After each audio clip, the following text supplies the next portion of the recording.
Hi, welcome back. Now this bowl here is one of my first ever bowls that I've turned, and this is elm, and it's time to upgrade it a little bit, make it a little bit more prettier, let's say. Now in terms of design or proportions, it's not terrible, but you can see it's maybe a little bit too wide of a base here, and I'll show you with the calipers the wall thickness here as well. It's a little bit chunky at the bottom here because of the recess here. When you have the recess like this, it's hard to get all the way close to the recess or use all of the inside without going through it, and usually that ends up with a little bit thicker bottom.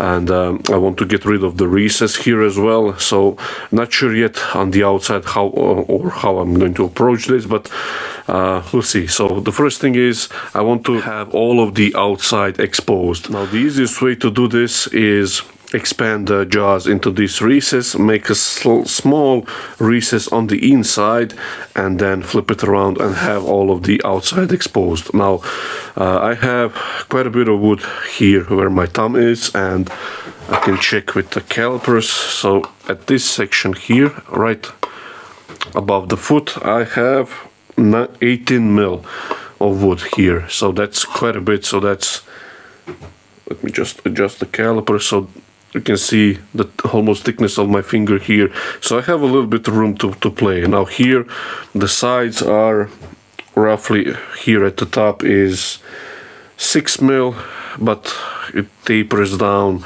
quite a bit to 18 mil, to slightly above here, above the foot. So I have a little bit of room to play around. So like I said, this will go on a chuck and just expand lightly.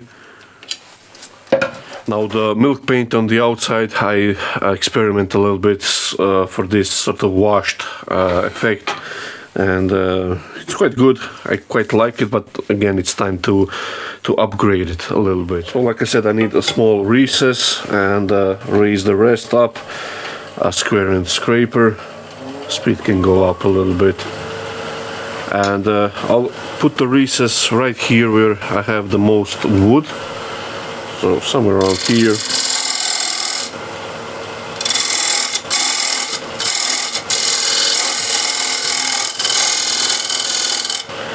And that should be plenty enough to hold. You can see just a small recess, and I'm not sure these jaws won't fit, but I have another chuck. Okay, so I've changed to this shark jaws, a little bigger ones, and that should fit over. And just lightly expand. Don't need much pressure here, and that's really nice and solid, so all of the outside is exposed. I have a divider set for one of the jaws, and I think this should be okay. So I'll probably go for this size of a foot. So, but first I want to just lightly go over the surface here with the spindle gouge. So chew it up first here at the bottom. So I'll lose some of the height, but that's okay. Like I said, a little scuff here, just to chew it up at the side here.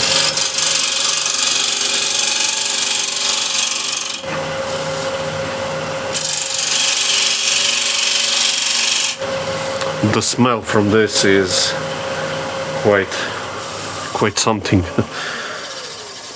It's been used for years, and now actually, as I'm watching this, I might even leave it the band like this at the top, sort of as a tribute to original bowl, let's say. So now I can mark here the foot.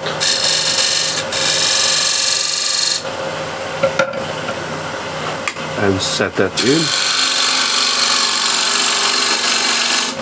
Just a little wider or taller foot. So I go past the recess here, so I have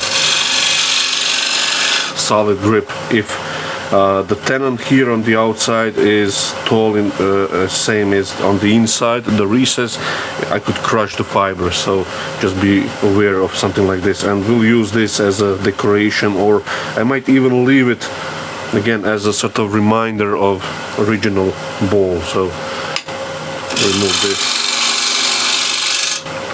waste.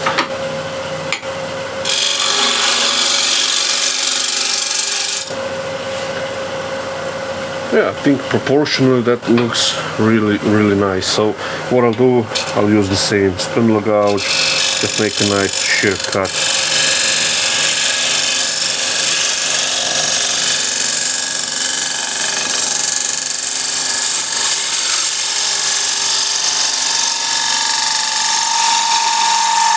And I'll stop here.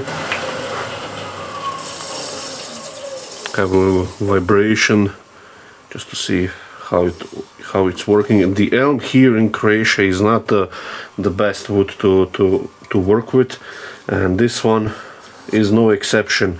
So it's not a good surface here. So I'll try it with the shear scraper, but just watching this, maybe I want a slightly smaller band, let's say 1/3 of the total height here. So go a little bit more.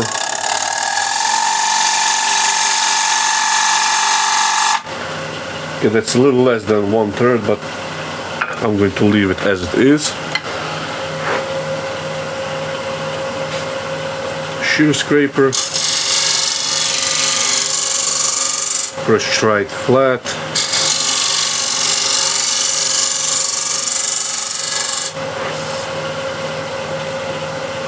Let's see how that's working now.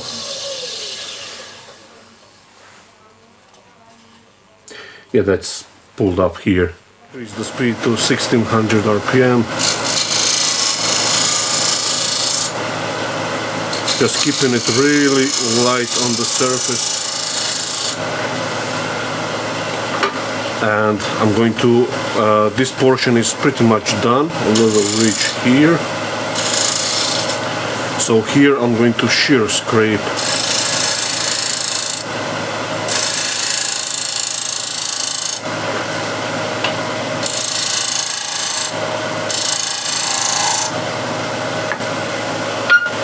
And get into a corner here.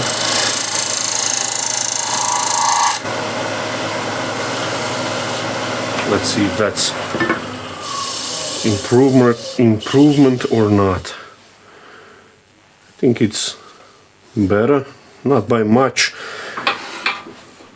Yeah, still a little bit torn out here. So what I'm going to do is use a spear point scraper and try to finesse it a little bit. So this is spear point scraper, and I'm going to go right into the corner here, raise the handle up, tilt it to the right a little bit, and I'm getting really fine dust.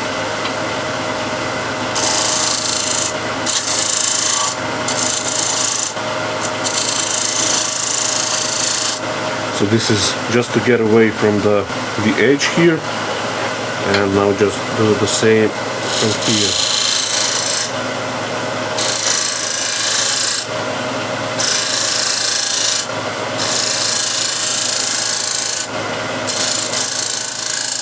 See, really fine powder, feels nice and smooth.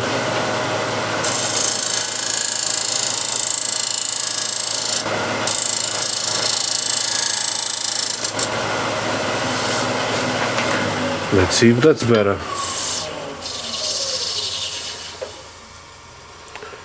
Yeah, that's much nicer than it was, so that's good.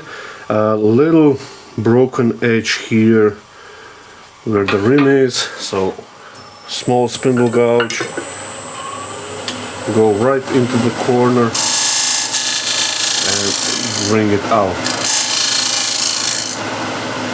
I made a little soft curve, just it's so not like a straight in. So just see if that's nice and clean, and it is, and it's off center. Not sure if you're going to be able to see. There is more meat on one side than on the other, because the bowl obviously warped a little bit over use, so that's perfectly normal.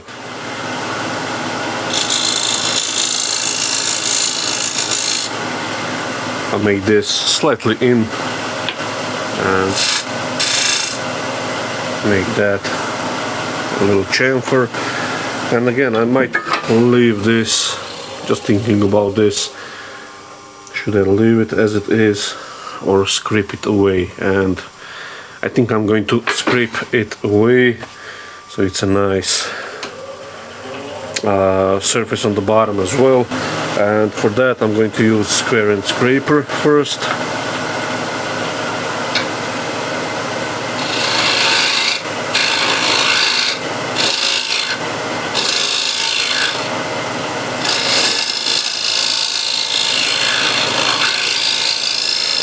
Nice and gently, since I know it doesn't like to be scraped very much. So a small spindle gouge again, and just make this side nice and clean.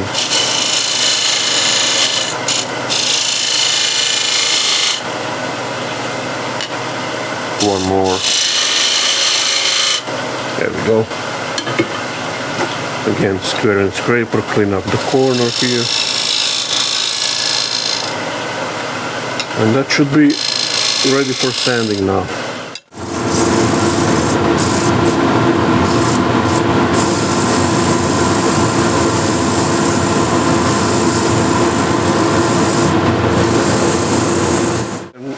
And I'm just going to finish it real quick with beeswax and a little bit of oil. Although this is for my own use, there's no point in finishing it, but for the sake of the video. Okay, so that's the outside done. Yeah, that's looking quite good. I'm happy with this. So we can flip it around, so you can see it now, how it looks. So this will go onto this big VM120 chuck. You don't need a lot of pressure here.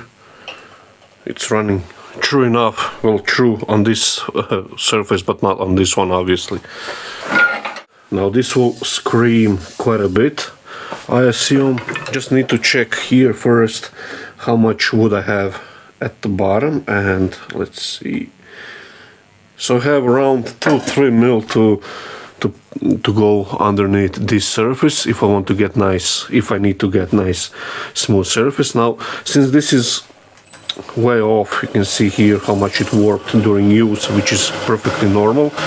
What I can do is true up the top, and that will make maybe a band here uneven in terms of height on one side, and I'm okay with that, since this is a sort of a memory bowl, let's say. So I have the original surface on the outside, and I'll make a new one on the inside. So I think I'll go with that approach. So first, true up the top here.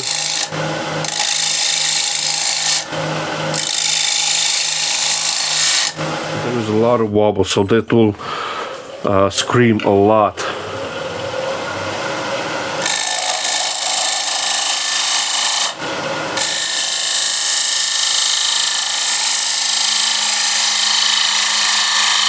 So nice and easy.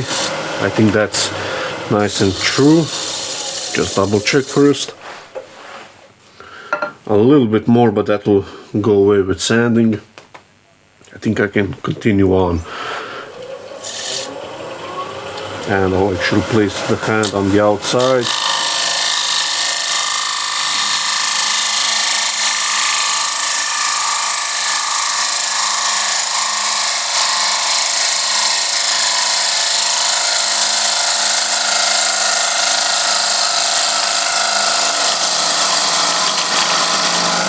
And I'll stop here. So I have a lot of thickness down there, so I can correct that in this bowl at this stage at least.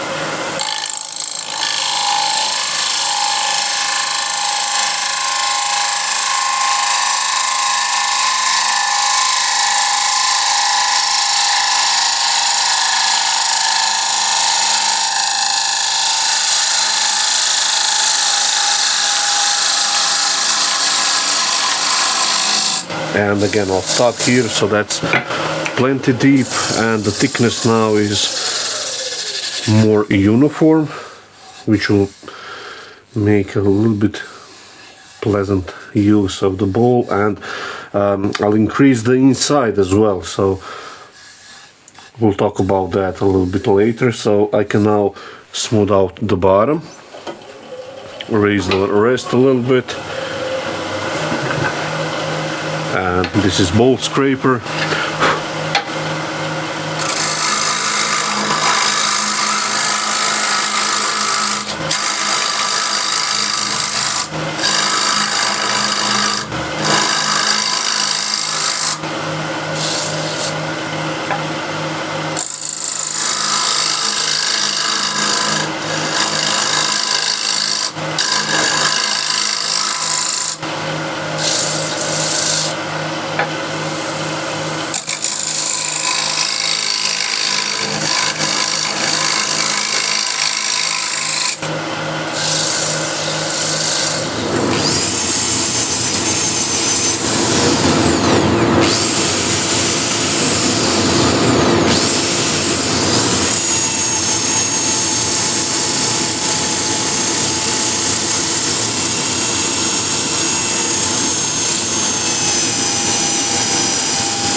Okay, so that's actually a little bit more wax here at top, but that's pretty much done.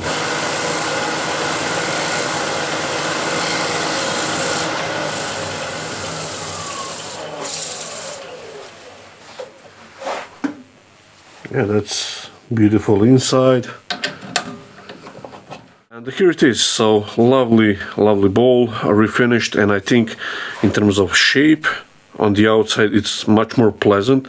It's much pleasant to hold, and I've left this sort of a memory of the original bowl, and I think that's really lovely touch, and a nice inside as well. Now, although I decreased the total height of the bowl, I've increased the inside volume that it can hold. So if you have a regular tenon without the recess remnants here that I've had in this case, you can always hollow deeper than if this was a recess here. So I really like using the foot or any other method that actually compressing the tenon instead of like going into recess, because you can hollow and make the inside much bigger than if you have the recess at the bottom. So hopefully that sort of clarifies why I also like to use tenons instead of recess on the inside, on the bottom of the bowl.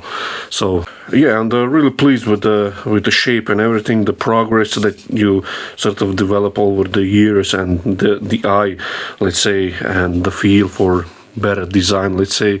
So hopefully you'll try something like this for yourself, and if you don't have the color, you can always leave the original surface, just wax or put the oil over it, don't sand or anything. Sort of gives you a reminder of the original bowl, but also gives you a little indication of how you improved over the years. So yeah, nice little project, and hopefully you'll try it, and see you in the next video.